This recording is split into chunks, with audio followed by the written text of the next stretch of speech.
wanted to sit down and have a bit of a chat today, which I think could be looked at as sort of an overview of my channel philosophy. Like, these sewing policies, as I'm gonna call them, are kind of just in the background of everything that I make. And even though I'm gonna talk specifically in the vein of sewing, some of them could definitely just apply to like making or creating as a whole. And if you've been a watcher of this channel for a while now, hi, hello, how are you? You rock. You'll probably be well aware of these policies because they're kind of just constantly present in my videos and in my projects. But yeah, it just seemed like it would be nice to sit down and talk about them a bit, put them in a nice, neat verbal list like my brain so enjoys. And discuss in the comments if you agree, if you disagree. It is all okay as long as we're not harassing anyone for feeling differently than us, because again, these are just my personal structured thoughts on sewing. They are my personal policies. So without further ado, let's dive in. Number 1, there is no collective right or wrong way to sew. If you like the way that something you made turned out, then you did it right for you. Congrats! And if you don't like the way that something turned out, then yeah, you probably did it wrong for you, and that's totally okay because that's how we learn. But this concept that there are rules that every single sewist should follow in order to be sewing something the right way, nope, no thank you. I don't buy that. And speaking of doing things the wrong way, number 2, it is okay to make mistakes. It is okay to not fix your mistakes. It is okay to still use something you made even if it holds mistakes. And it is okay to choose not to use it. I mean, obviously we all know that we all make mistakes. The day that I make a single garment without making a mistake the entire time, I'd probably stop sewing because I'd be bored. But I think there can be some pressure that you have to fix every mistake that you've made or scrap the whole thing. Like, either you fix the mistake and now the garment is wearable, or you don't fix the mistake and the garment is not wearable. Surprise, surprise, I don't agree with that. Sometimes I fix mistakes. Some mistakes need fixing more than others. I mean, if you have like a giant hole in your side seam, you might want to sew that up, but the band is crooked, the shoulders are a little loose, the neck binding is wonky, the hem isn't quite perfectly straight. You don't have to fix those things if you don't want to, and not fixing them does not mean that you failed at making the garment or that you can't proudly wear it. An achievement does not have to be perfect for you to be proud of it. On the flip side, I don't think there should be any guilt or encumbering sense of failure if you do happen to finish a garment and go, nope, it didn't work, I don't want to try to fix it. It was a fail. Fails are okay. We recently took a trip through my first 2 years of sewing, and there were some things that I felt were worthwhile to fix, to upcycle, to try to make wearable, and then there were other things that just like, they weren't worth the bother. So they basically just went in a scrap pile so that hopefully the fabric can be reused. It's all okay. And again, that transitions well into number 4. It's okay for your garments to look homemade. I don't know about you, but I see a lot of videos that are offering sewing advice under the heading of like, how to make your garments look more professional and less homemade. And I get that these video makers are just trying to share advice for things that could be good to do as a sewist, like understitching and pressing and pre-washing your fabric. I get it, it's all good, that's fine. But I lightly disdain it being shared under that heading. Even more points off if they say handmade instead of homemade, because y'all, all garments are still handmade. It's just a question of whose hands made them, yours or an underpaid, very skilled laborer in another country. Quick plug to support small businesses who treat their employees like human beings rather than fast fashion, whenever you're able. But also, like, what is this hate for homemade? I do think this is something that's slowly fading, or at least maybe lightly trending downward nowadays. But I saw sort of first-hand examples of where this came from when I finally watched The Great British Sewing Bee. There were several older seamstresses throughout a couple of the seasons who would talk about how they had been sewing since they were a teenager or a young woman, and how it was not something that they were proud of back then, or that they even went to lengths to specifically hide it. So without getting too history-centered, because I'm not a historian and I don't have sources or anything, I think it's fairly safe to say that this concept of, like, oh, you made your own clothes, ew, comes from a very specific time period, at least here in America or in the Western world, And that is a time period that is slowly moving further and further into the past, and hopefully this concept is moving away with it. I do think it's pretty widely thought nowadays that if someone says, "Where'd you get your dress?" and you say, "I made it," like that's a freaking awesome thing. I hope, at least. But yeah, when it comes to this idea of your homemade clothing not looking homemade, it's like, again, I get that there's a part of that concept that is just encouraging better or more skilled sewing practices, and that's perfectly fine. But I just dislike that it is so often touted in this way, as though a stranger being possibly able to tell that your outfit was handmade by a home sewist is in some way a bad thing. It's not a bad thing. It is practically a superpower to be able to build a wardrobe that is specifically tailored to your body, your style, your preferences. Most people are still having to just pull a mass-produced item off a rack and make it work, so... Number 4.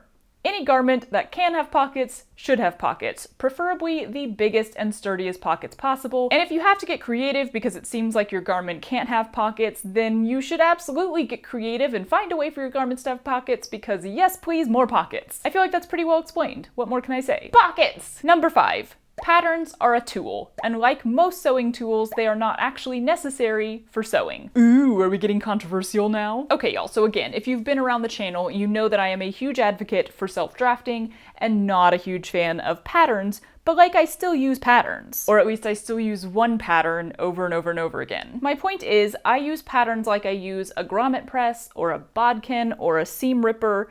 Sometimes the thing that I'm making calls for it, and sometimes it doesn't. Patterns are a business. They are a product, quite often an expensive product. And of course, the big companies that make patterns want home sewists to believe that they are absolutely necessary for sewing. I mean, basic business practice. Make people think they can't live without your product. I do encourage you, if you are a lover of patterns, to look for small businesses who make patterns, but that's a whole side tangent. People get quite upset with me, less here on YouTube and more over on Instagram, where they're just seeing the final products and they're not having any connection to these longer form videos, for not making patterns and selling them, which on the one hand, I'm like lightly encouraged that people are so loudly willing to pay for that tool. I don't think I've seen a single comment where somebody like demanded that information for free. Great. But yeah, I quite often see tempers flare in the comments. Most recently, I had someone literally say, "How dare you share the photos of this dress if you're not also sharing a pattern for it?" Which, like, I don't know. It just reminds me every single time of how successful these pattern making companies have been in convincing the sewing community that patterns are a required step of the sewing process. And it takes me back to the first time I tried sewing and heavily disliked it, because yeah, I thought the exact same thing. I learned this concept from my expert seamstress mother. The proper steps to making a garment were to find a pattern, look on the back for how much fabric you'll need and what notions, go purchase those materials or pull them from your collection, and then follow the pattern. And it was like the concept of making a garment without a pattern was set aside for fashion designers who went to fashion school and took classes in pattern drafting. And even then, and I think this is what I have the most trouble communicating to people, there is this idea that you came up with your own design and you didn't use a commercial pattern, but you still created a pattern. There had to be a pattern, right? So I've struggled with terminology for a while now, because I would always say, oh, there is no pattern, I self-drafted it. I thought self-drafting was a good way to describe the things that you see me do in videos. Like, sometimes I draw things onto wrapping paper and cut it out, but most of the time I'm just marking and pinning things directly onto the fabric. And I've come to realize over time that maybe self-drafting is not the best word for that. So this is something I'd actually love your advice on, and I know we've gotten kind of sidetracked from the original point, but go with me here. If you watch my videos, if you've seen the way that I make garments, how would you recommend that I verbalize that process succinctly and quickly in a comment or a caption? I have started using the term freehand recently, and I think that that connects a bit more with people or relays my process a little bit more accurately. But yeah, I'd love your thoughts on the matter. What words could I use to share the idea, briefly, that not only am I not using a commercial pattern, but I'm also not even creating a pattern. I am just putting measurements onto fabric and cutting it out. Anyway, back to ranting about patterns. It's so interesting to me to hear how intimidated by freehanding a garment many sewists are. Like, there's this concept that coming up with your own design, figuring out the pieces that you'll need, getting your necessary measurements, and putting that onto fabric is some difficult or really hard to learn skill, but y'all, it's way more difficult to actually create or draft a full-on legit pattern. That's the skill. I so admire pattern makers, particularly when it comes to selling patterns and having to scale them for different sizes, because like, my brain does not even compute the kind of math that is needed for that. And even funnier to me is that the very skills that I see people being intimidated by when you label it self-drafting or even draping, freehanding, whatever, I think a lot of people are already using these exact same skills in conjunction with their patterns. I mean, you want to know my main beef with patterns?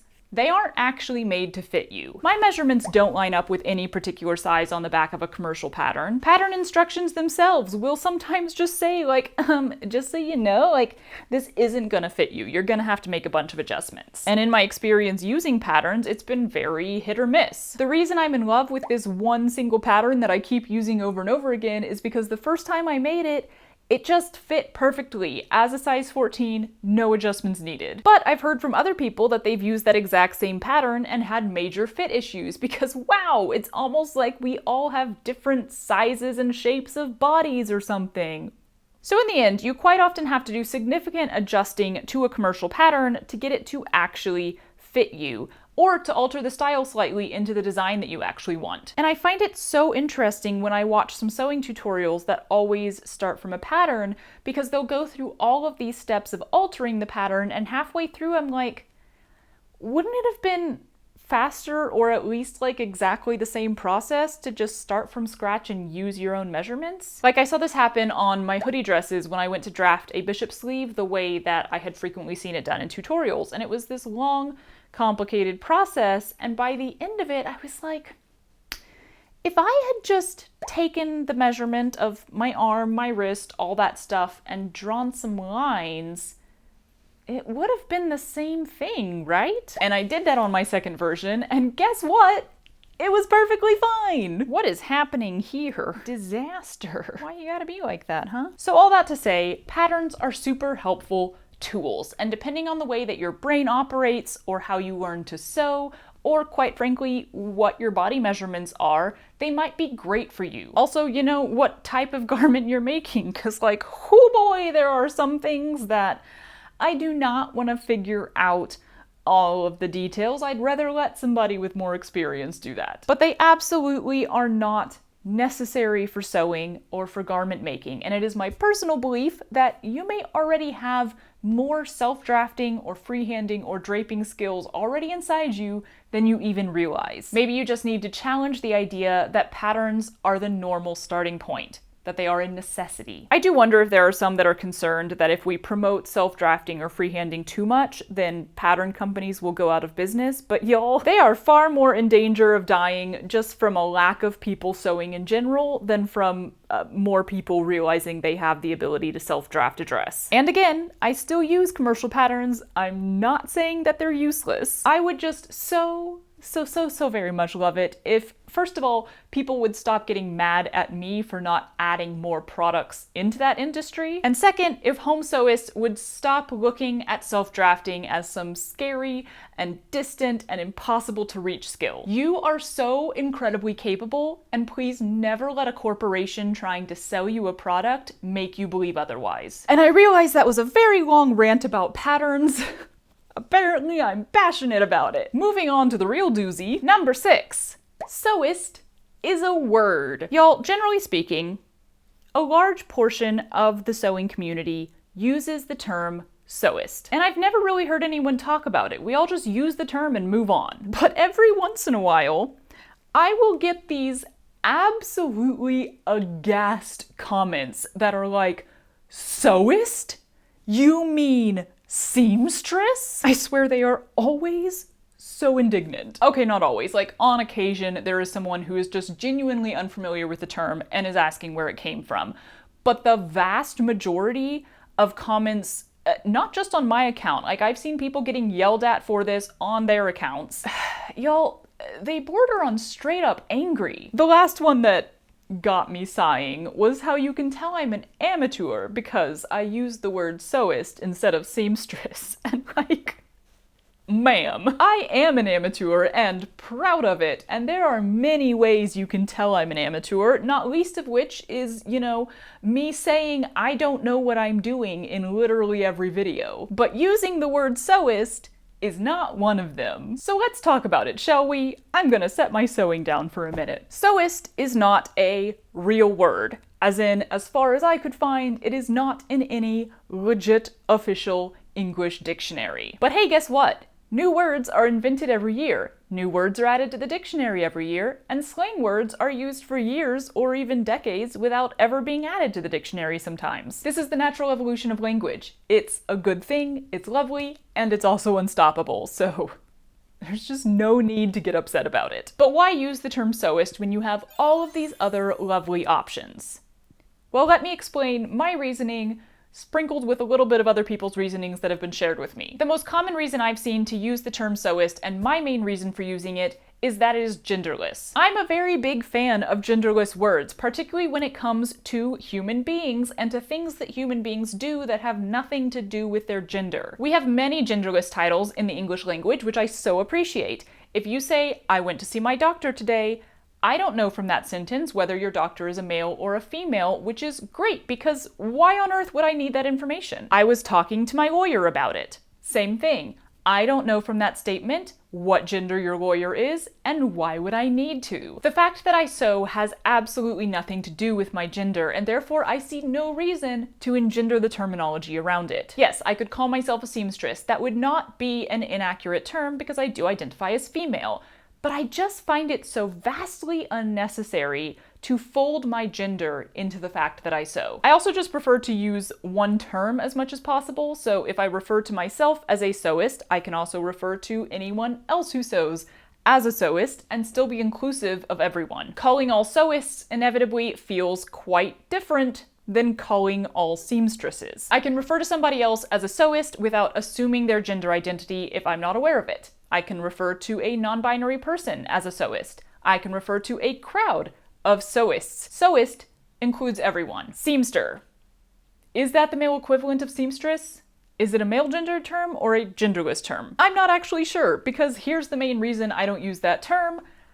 I didn't know it until like a year ago when someone indignantly told me in the comments that it's a more proper term than sewist. If I had been sewing for over a year and still had never heard the term seamster, it's a pretty solid guess to me that people outside the sewing community are not going to immediately know what that means. When I say I'm a sewist to a non-sewing person, to someone with no prior knowledge of this area, so far I haven't seen any confusion. It seems like it's pretty logical for someone to hear sewist and assume one who sews, regardless of how grammatically or etymologically correct that is. Seamster, on the other hand, maybe this is just my opinion, but it seems confusing. Also, there's a whole large group of professionals, especially in my area, who are called teamsters.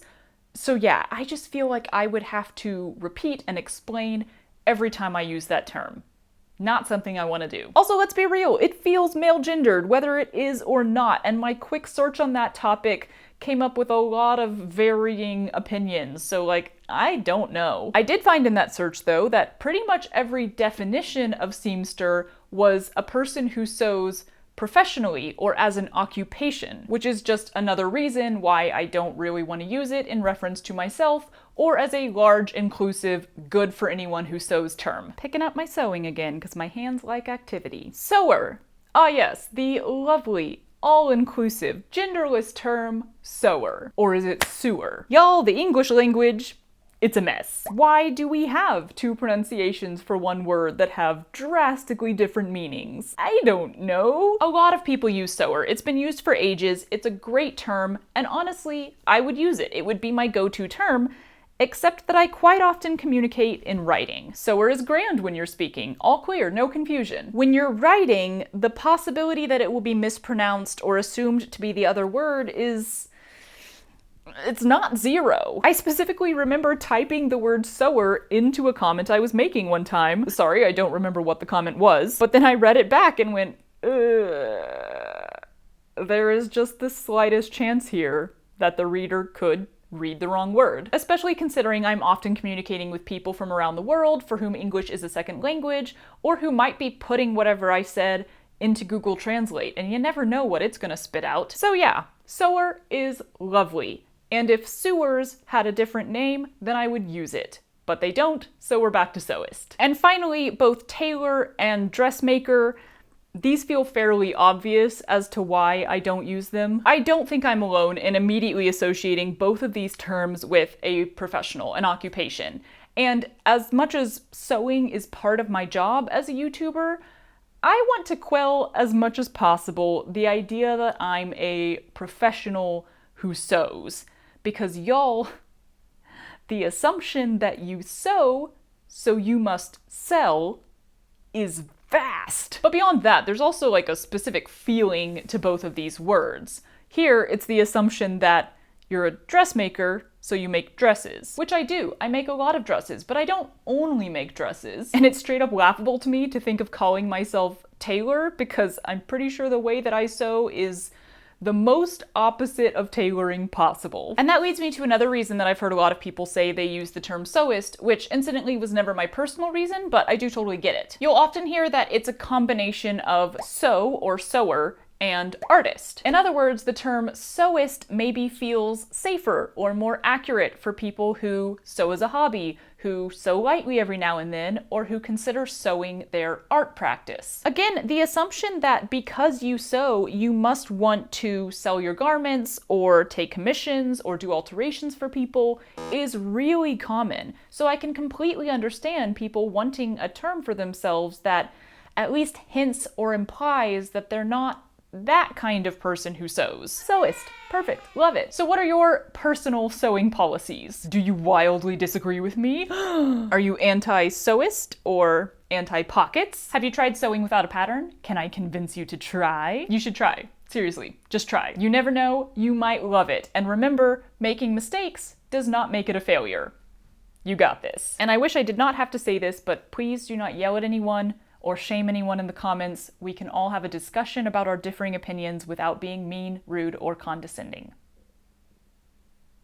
Later, taters! Want to see what I was working on? Nope, that's the back. It's coming along! Sewer is grand when you're speaking. All clear. Ooh, my stomach. Why are there so many planes going over? It's like they get the notice at the airport. Someone started filming. Everyone take to the skies. Oh god, this is a long sentence. Why do you write such long sentences? They are not actually necessary for sewing. And that leads me to another you gotta read the whole sentence before you start talking. Ooh. My tummy has opinions. Start and restop. By which I mean the opposite.